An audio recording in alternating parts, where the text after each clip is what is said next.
នេះឱកាសរកវិញ្ញាណទៀតចូលថែមលេវ៉ាថែមអត់ចូលទេរកវិញ្ញាណញ៉ាជំរឿន11អ្នកដំបូងបាទរបស់ក្រុម Benfica ដែលមានអ្នកចាំទីដៃទី1បាទកីឡាករបាទ Antonelli បាទ Trubin ជាមួយនឹងខ្សែការពារបាទ4រូបគឺកីឡាករ Nicolas Otamendi Antonio Silva Alvaro Caceres បាទ Thomas Araujo បំរើបាទគឺមានកីឡាករ Leandro Barreiro អរគុណបាទ Kokchu បាទ Frederic Osnes បាទកីឡាករបាទ Vangelis បាទ Palidis ហើយប្រយុទ្ធគឺមានកីឡាករ Andris បាទ Skederat និងកីឡាករ Kerem Aktugoglu ប្រិមិត្តបាទហើយនេះគឺជា11អ្នកដំបូងរបស់ Barcelona ដែលមានអ្នកចាំទី Szczęsny បាទខ្សែការពារគឺមាន Alejandro Balde Inigo Martinez បាទ Kubasi Jules Koundé បំរើគឺមាន Pedri Frenkie de Jong និង Dani Olmo ហើយប្រយុទ្ធខាងលើបាទគឺ Kip Zin បាទ Rafinha Robert Lewandowski និង Lamine Yamal ប្រិមត្តទូទាំងជនឥឡូវនេះការប្រកួតបានចាប់ផ្ដើមហើយបាល់កាយចេញពីជើងរបស់ក្រុមម្ចាស់ផ្ទះ Benfica បាទចាំមើលថាតើលទ្ធផលនៃការប្រកួតក៏ដូចជាគ្រាប់បាល់ហ្នឹងវាយ៉ាងណាដែរបាទចាំមើលថាតើក្រុមទាំងពីរអាចសុទ្ធបំផង់សម្ដែងគ្នាទៅវិញទៅមកប្រមាណគ្រាប់ឥឡូវនេះទេសនាបើកឆាកឱកាសមកជើងស្ដាំអូយបើកឆាកភ្លាមមានឱកាសផ្លាត់តែម្ដងបាទសម្រាប់ក្រុមម្ចាស់ផ្ទះបាទ Benfica វរយណាគឺត្រូវបានសង្គ្រោះពីសំណាក់កីឡាករ Szczęsny បាទ Barcelona គឺថាមករយៈចុងក្រោយនេះគឺតែងតែភ្លាត់សម្រាប់ការប្រកួតចាប់ផ្ដើមភ្លាមនឹងតែម្ដង Rafinha បញ្ជូនឱកាស Dani Olmo អត់ចំគោលដៅទេឱកាសជាលើកដំបូងរបស់ Barcelona ចេញពីជើងរបស់ខ្សែបំរើប្រយុទ្ធ Dani Olmo យើងមើលទស្សនារូបភាពកន្លែងនេះមកជើងស្ដាំស្រួចស្លែមបាទសម្លឹងមើលឃើញប្រឡោះដែរប៉ុន្តែបាញ់មិនចំគោលដៅនោះទេគាត់កន្លែងនេះ Jules Koundé ពិតពាំងបោះមកក្រោយវិញពី Pedri ល្អមែនទេអញ្ញាកណ្ដាលមិនពីនៃ Pedri សុទ្ធមួយមើល Pedri បោះទៅកន្លែងនេះឱកាសរកវិញ្ញាណទៀតចូលថែមលេវ៉ាថែមអត់ចូលទេអូយល្អណាស់បងប្អូនហើយឱកាសមួយនេះសឹងថាចូលទៅហើយបែរទៅជាអត់វិញនេះផ្ទះថែមលោក Lewandowski ទាត់ Lamine Yamal ថែមលមមដៃរបស់បាទអានណាតូលីវបាទ Trubin នេះអូយអត់ចំប្រអប់ជើងបងប្អូនទៅជាចំជង្គង់មកចំប្រអប់ជើងអានឹងប្រហែលជាផុតដៃហើយឱកាសកន្លែងនេះបាទអោសាយឬអត់ទាត់ស្ដាមសង្គ្រោះបានបណ្ដៃណាបើចូលក៏អញ្ញាកណ្ដាលមិនឲ្យដែរព្រោះថាចំហរបស់កីឡាកររូបនេះគឺអោសាយ Andris បាទ Skederat នេះយើងមើលទស្សនារូបភាពជំហរអោសាយរបស់កីឡាករលេខ21អំបញ្ញមិញហើយឱកាស Szczęsny ក្រោយនេះឈូសកាត់មួយមិនទាន់ទៅណាឆ្ងាយផ្ដួលខ្លួនឃ្លាបាល់ចាញ់អញ្ញាកណ្ដាលពេលណាទីកាត់ក៏ហមបាត់ទៅហើយអូហូយ Barcelona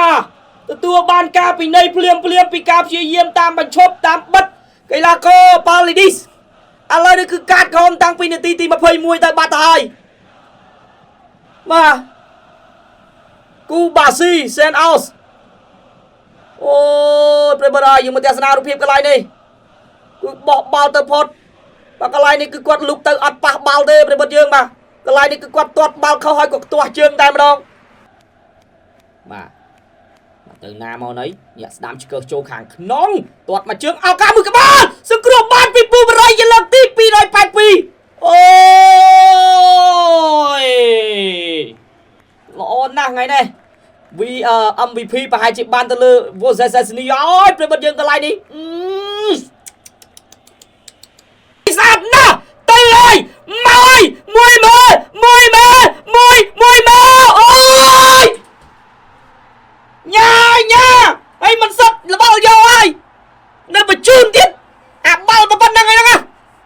នៅអូយស្ដាប់ឱកាសនេះមែនតើរ៉ាប៊ីញ៉ាហើយបោះមកសងអាឆ្វេងឱកាសវាបោត្រឡប់មកវិញបាទ Skederat បាទក្រោកឡើងលេងជាបន្តអញ្ញាកណ្ដាលពីនៃដែរការលុកជើងរំខានរបស់ Lamine Yamal មិញញ៉ាបងប្អូនហើយមកមើលការវាយកែងរបស់ Pedri នេះនិយាយពីល្អនោះល្អឲ្យបាល់អញ្ចឹងអត់សុទ្ធណាហើយតែបោះអញ្ចឹងឲ្យគេនៅពីមុខបបណាណៃ3ម៉ែត្រពីទី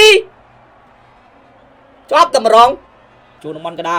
ឡាខោចំោថ្មីឆក់យកបាន Rafinha ញ៉ាចូល